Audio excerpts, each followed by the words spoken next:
Welcome to Scanner School. This is session number 141. Ask Scanner School, Volume 24. Today we are answering your questions.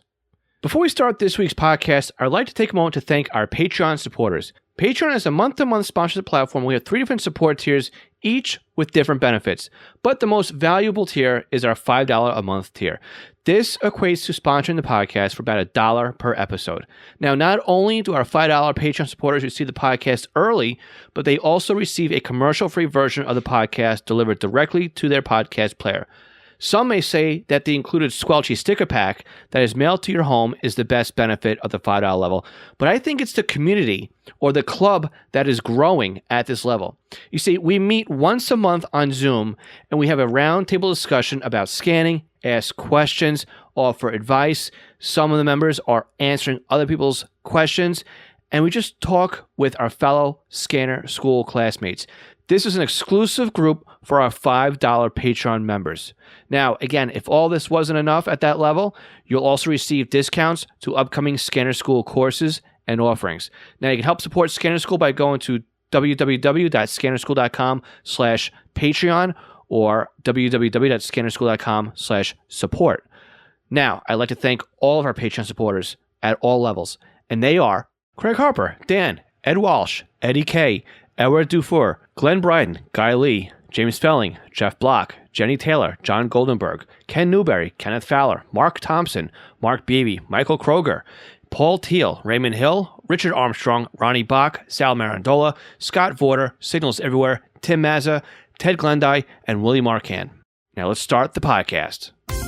Welcome to The Scanner School, a podcast dedicated to the scanner radio hobby. Class is about to begin. Here is your host, Phil Lichtenberger. So welcome to Scanner School. My name is Phil Lichtenberger, and my amateur radio call sign is W2LIE.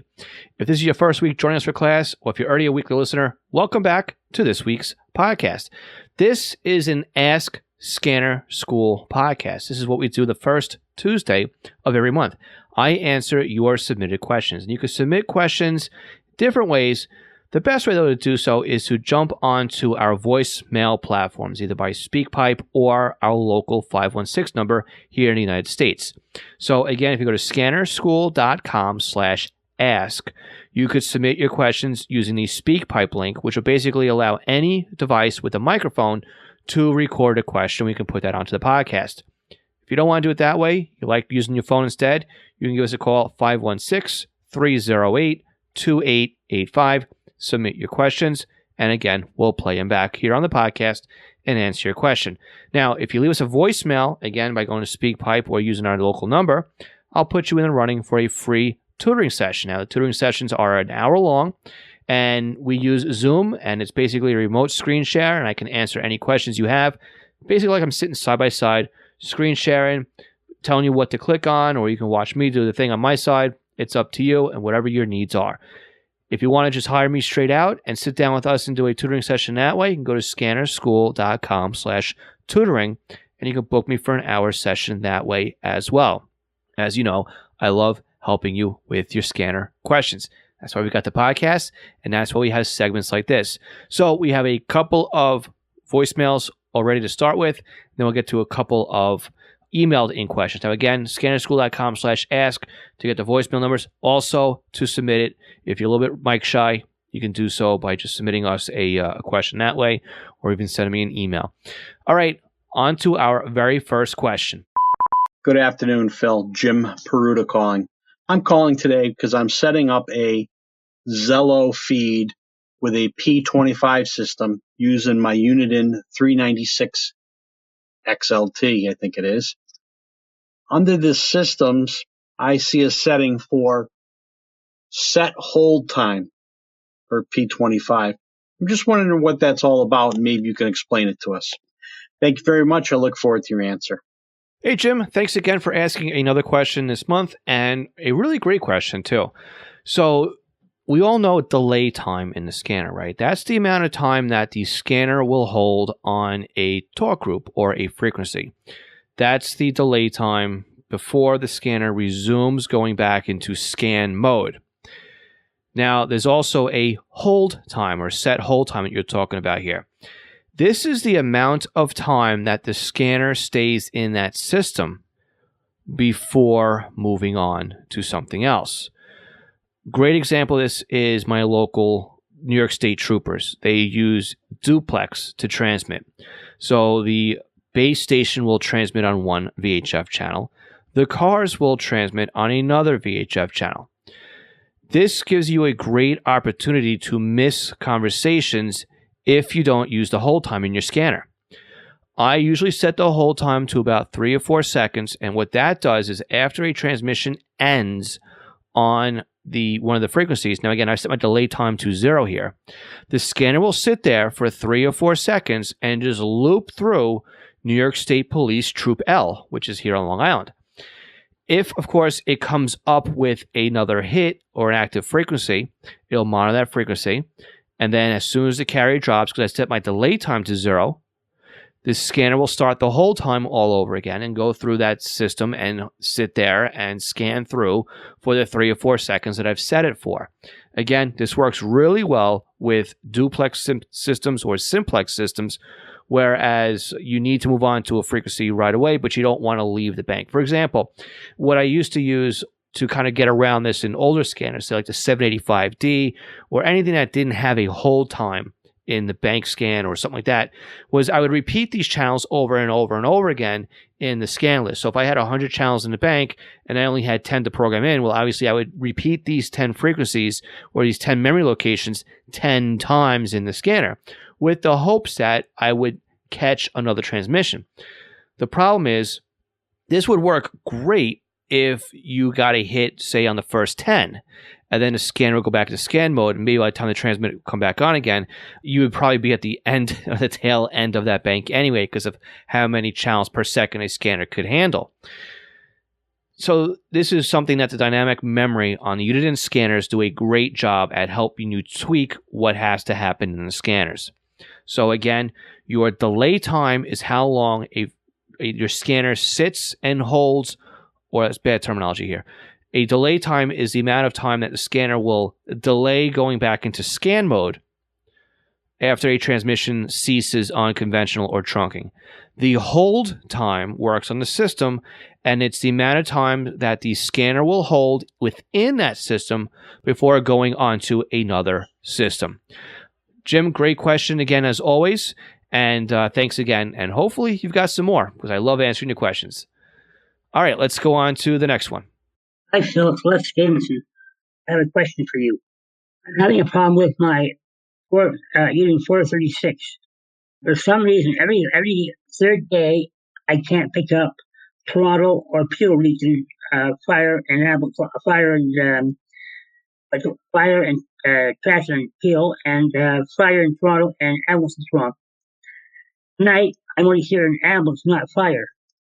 And I did get a couple of distracted, but not hearing any trucks talking back. And when I go on the internet, I have the same, I don't have any problems. I hear everything. When I go on that Broadcastify and call platform, I have no problem hearing any of the calls. So what's wrong? Is it something wrong with the radio or the antenna or what? I hear everything else okay in other systems. Yes, so can you please tell me what the problem might be? Thanks. So I need an upgrade radio as the radio starting to fail. That's my question. Les, great question. Thank you so much for asking that again.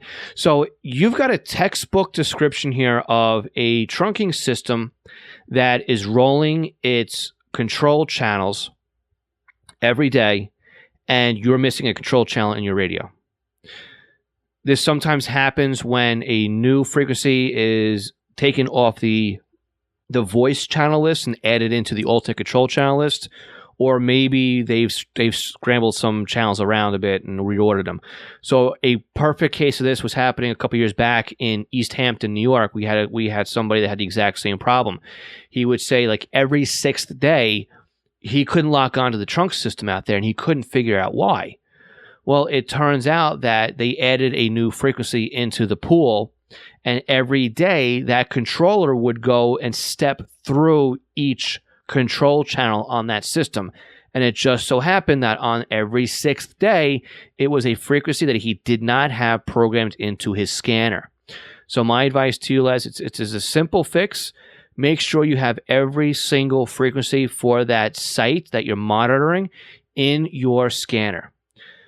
It might be in radio reference as control and alternate control channels, but my advice to you right now is to put in all the voice channels, because if this happens again in the future and they grab another voice channel and make it an alternate channel, you'll already be ahead of the game. It's just good practice if you've got the room to do it in. Now, most of the time, you don't need the voice channels in there. All you need are the control and alternate control channels. And the reason for that is the way that APCO 25 and even Motorola Type 2 operate. Right? With APCO 25, it's a lot easier because the system will transmit most of the information that the scanner needs in order to trunk on the system, a trunk track on the system. The P25 is going to broadcast out its step size. It's going to transmit out the neighboring sites in case you lose a control channel here. But it also transmits in with the band plan, right, with the step size, where each voice channel is going to end up being, because each voice channel has a channel number. And based on the lowest channel, and then the offset and the channel spacing, your radio can figure out where each channel belongs in that system. The same is true on Motorola Type 2 scanners or Motorola Type 2 systems, where you might have to pre-program in the base frequency and the offset, which is why we have rebanding tables in the scanner, but we still use channel numbers. So there's no need to put in all of the voice channels in a Motorola Type 2 system, because as long as the scanner knows, because you programmed it in, what the base channel is, the offset channel is, and the step size, it can figure out from that information where to go. So here the differences are between a Type 2 and a P25 system is the Type 2, you're going to have to set up the base config and the step sizes and the band plan. Whereas in a P25 network, all the information should be broadcast over the air and the scanner would know what to do with it. So again, you've got a textbook control channel missing, whereas the control channels step through, and it seems like every third day you're coming up across that frequency that is not in your scan list. Again, you said you're picking up every other site in your area. You're not missing any other transmissions. When you listen online, that scanner's still working. So all fingers point in that direction. Les, go ahead and update your scanner and let us know how you've made out with the fix on this one. Thanks again, Les, for asking your question. Okay, our final voicemail question comes in from Rick. Rick, go ahead with your question. I would like to know where I can get the super dumbed down version of how to program my SDS 100. I love the scanner. I'm a retired fireman, so I enjoy listening to police and fire. I also enjoy listening to aircraft and air show frequencies. And I'd also like to find out how to get 800 megahertz programmed into the system also. So I'd like to learn the basics first and then advanced information from there on. Rick, great question. So a super dumb version of the manual.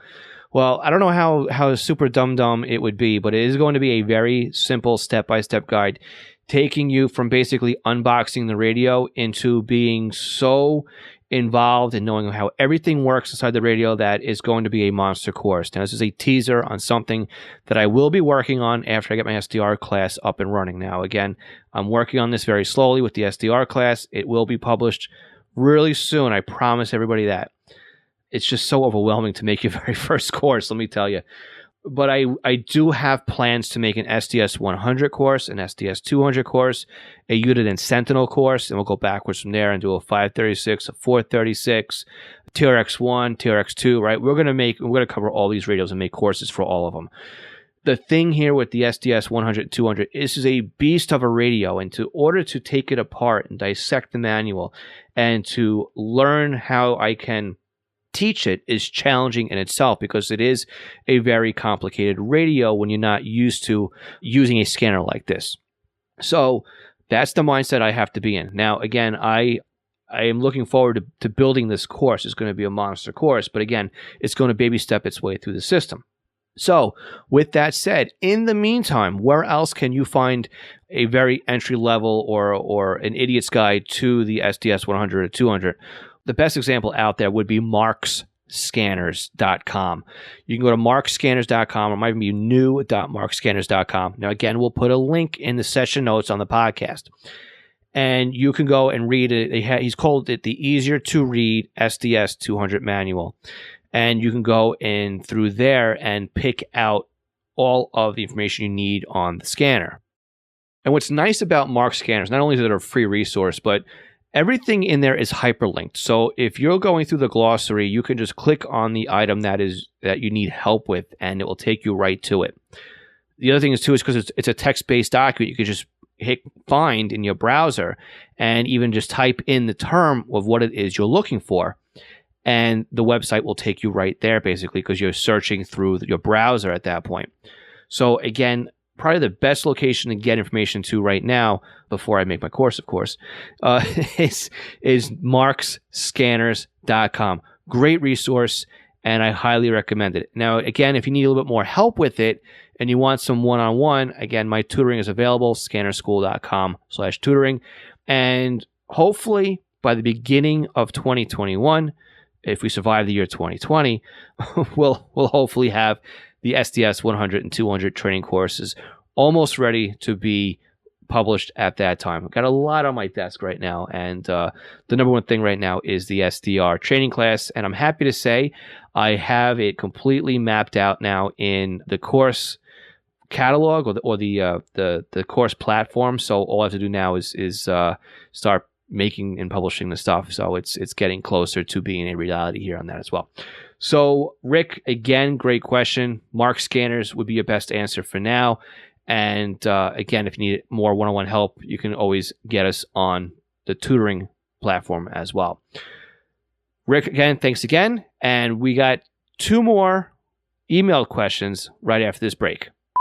Did you know there are ways to help support the Scanner School podcast that doesn't take any time or any extra money on your part? If you go to scannerschool.com/support, you will find we have several ways that you can continue to do your online shopping and help support us.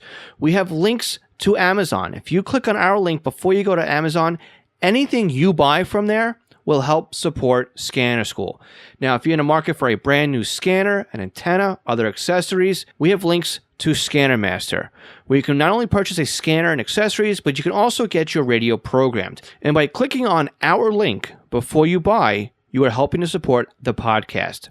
Now, if you're in the market for software, we have links to Butel.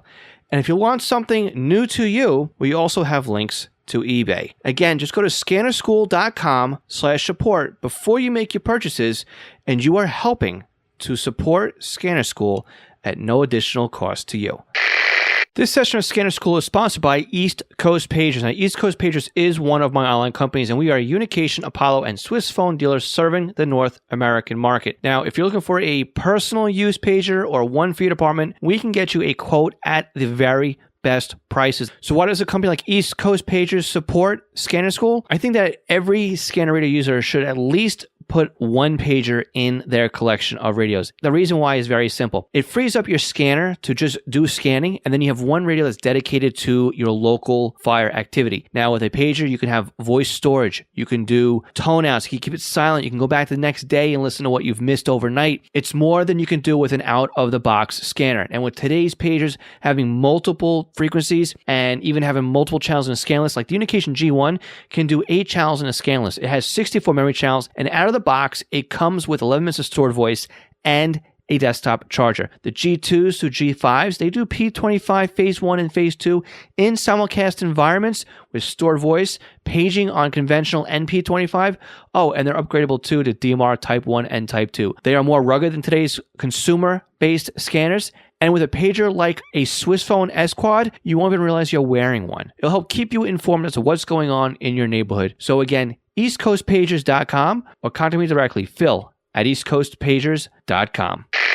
Do you have a new scanner? You're having problems understanding how it works?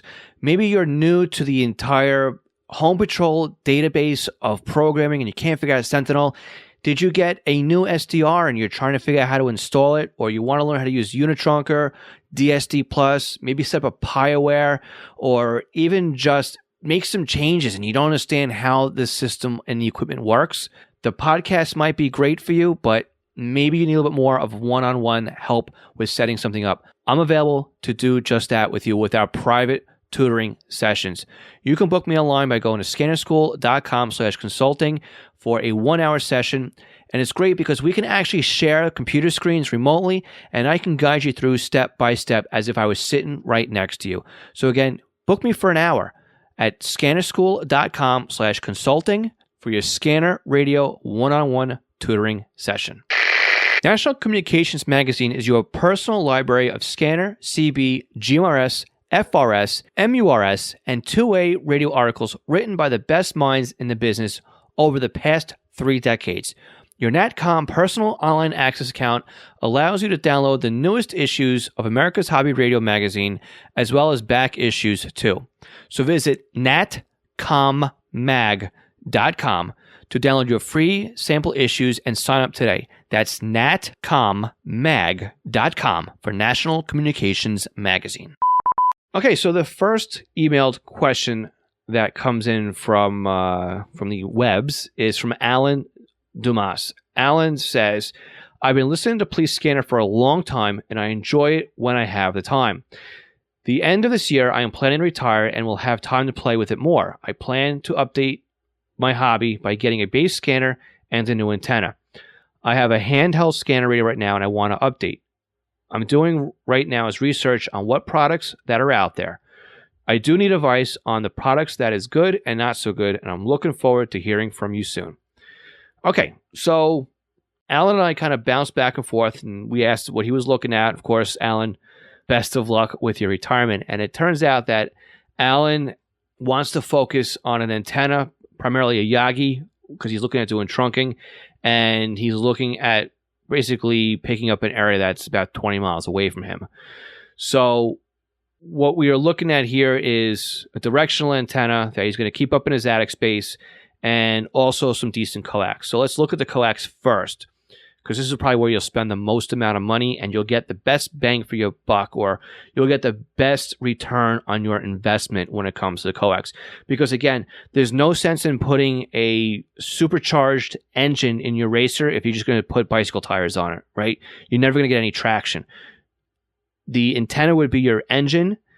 The coax is what grips you to the road. That's your tire. You want the best tires you can get. So here we go. LMR 400. I know you guys that listen to this podcast for a long time know I keep saying LMR 400.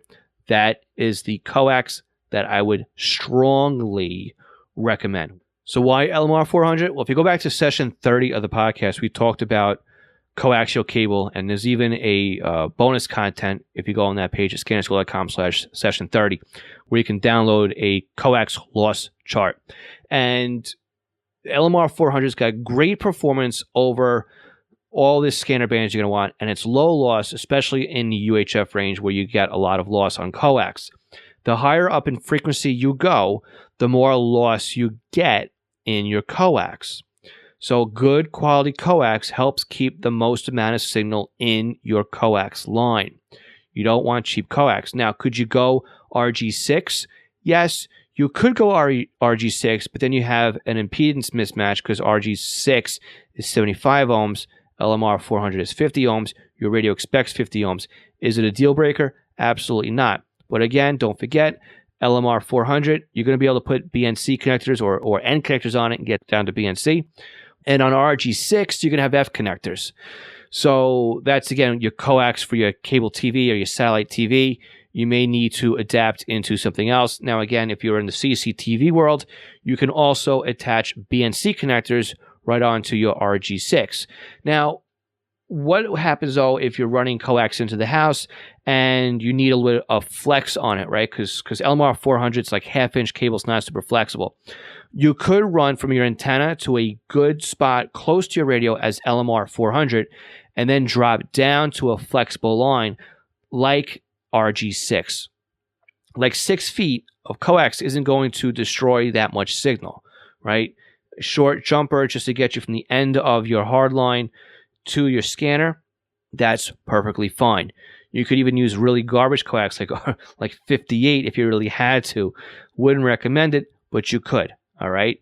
So again, good quality coax is what you're looking for. Where are you going to buy it?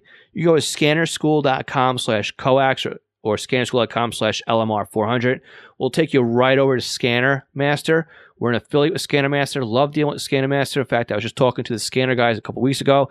You can go to scannerschool.com/LMR400 or scannerschool.com/coax, and that will take you over to Scanner Master. Now, I'm an affiliate for Scanner Master, which means if you use those links, I'll earn a commission off the sales. And again, I love using Scanner Master for all of my scanner stuff. Now, again, a couple weeks ago, I was on the YouTube channel with the scanner guys from Scanner Master, and we had a great conversation. So again, you can check them on YouTube at the Scanner Guys.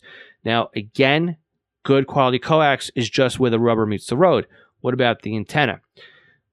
You're going to really walk a fine line here when it comes to your antenna. You want to make sure that you're not looking to do too much out of your Yagi antenna. Yagi antennas are basically tuned to specific frequencies or small ranges of frequencies. Now, again, we talked about Yagi antennas on session 127 of the podcast, scannerschool.com/session 127. Again, we'll link to it in the session notes as well. Now, again, Yagi antennas are directional. They have high gain in that direction, but they also have a very limited footprint of frequencies they're usable for. The more elements you add to it, the more directive you're adding to it, and also the narrower you're making the bandwidth of that antenna as well. So you're going to be able to use your antenna, say, in the public safety band of like 450 or VHF down on 160.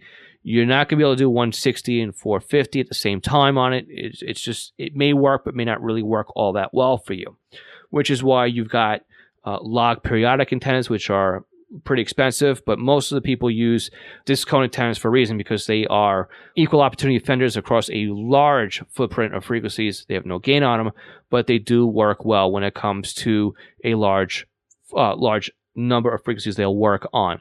So again, Yagi antenna is where I go. Again, Scanner Master has a very good selection of scanner radio Yagi antennas. You go to scannerschool.com/Yagi and we'll take you right over there. Again, that's YAGI. Yagi antennas. So that's where I would go with that antenna, Alan. And best of luck with your retirement, and good luck with building your scanner radio setup. It's a great time to be doing that with everything going on in the crazy, crazy world. All right, we got one more question coming up from Justin. So Justin asks, can you monitor P25 trunking by just scanning the proper frequencies? It works for EDAX and LTR. If you can't hear them, why? I just can't seem to find an answer if this is possible.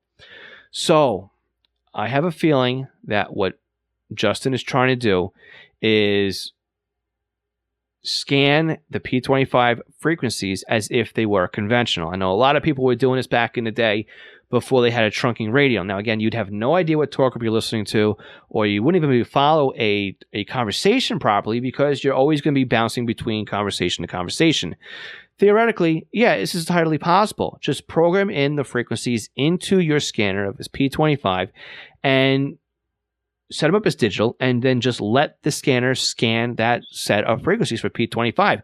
Again, it works well in EDAX and LTR because they're analog frequencies. Once you go to a voice channel, yeah, it's an analog channel. Well, the same holds true for P25. You should be able to just monitor it as if it is a channel. Again, same with DMRs. Again, this is how we map out unknown systems as well. Well, P25 is a lot easier because if you can find the control channel, the scanner will do it automatically. So there's really no need to do this, though, in your radio, unless you've got something really old, say like a 785D, which I can't confirm if this will or will not work, because the 785D uses 3600 baud on the decode, and it might work. I've never actually personally tried it, but your money may vary on this one. Theoretically, it should work for you, but I'm trying to figure out why you'd want to do that. So best of luck to you, Justin. I mean, it's all about playing around. It's all part of a hobby, right? And this is what we kind of do. We kind of experiment and we learn and we do things, and try new things is good. I mean, it's the best way to learn. So Justin, thanks again for your question. And now it's time to see who's going to win our free tutoring call. So in my spreadsheet right in front of me here, I've got 3 names written down. I've got in order, I've got Jim Peruta, Les Stevenson, and Rick. And right next to it, each one of these characters here have a number, 1, 2, and 3 within that order. I'm going to pop in a formula here in my spreadsheet. A random number generated between 1 and 3. 1 and 3 are included. And we're going to see what number it lands on. And when I press enter here, we'll get an answer. And it looks like it pops up on number 3, which is really good because Rick is looking for help. So Rick, congratulations. You have won this month's free tutoring session. Please contact me via email offline, and we'll give you the code to register for your free tutoring session. Now, again, if anybody's looking for online help for tutoring at an hour at a time, you can go to scannerschool.com/tutoring.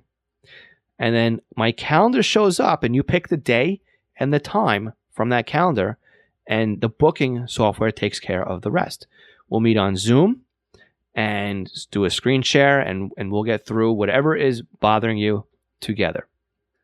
So how did I do? Remember, you can get all the links we talked about today on our session notes, scannerschool.com/session 141. And again, tonight, listen to this when it goes live. We'll be on Facebook and YouTube answering your questions at 9 p.m. Eastern U.S. time. If it's any other Tuesday, we'll be on Zello, and we'll see you there. Again, scannerschool.com/Zello.